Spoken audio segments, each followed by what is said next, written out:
అదృష్టం ఎవరిదంటే ప్రశాంతంగా తన ఇంట్లో తాను టయానికి నచ్చిన తిండి తిని సంతోషంగా ఉండేవాడిదే అదృష్టం అంటే.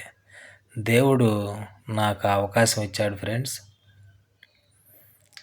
పప్పు, ఆవకాయ, ఊరగాయ, నెయ్యి మిక్స్ చేసుకొని అప్పడం నంచుకొని తింటుంటే ఆ ఆనందం వేరే లెవెల్లో ఉంటుంది ఫ్రెండ్స్. ఇది అందరికీ దొరక్కపోవచ్చు. నాకైతే చాలా ప్రశాంతంగా, సంతోషంగా ప్రతి పూట నేను ఇలానే తింటాను. ఈరోజు పప్పు అయితే అదిరింది.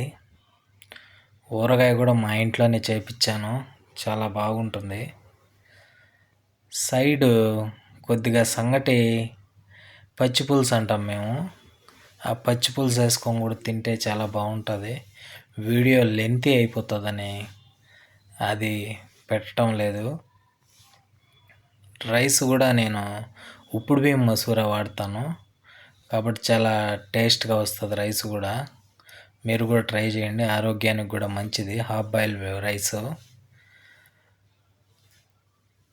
మీరు నన్ను సబ్స్క్రైబ్ చేసుకొని లైక్ చేసి నా ఛానల్ ముందుకు తీసుకెళ్తే మంచి మంచి వీడియోస్తో నేను ఇంకా చాలా సంతోషంగా తీయడం జరుగుతుంది.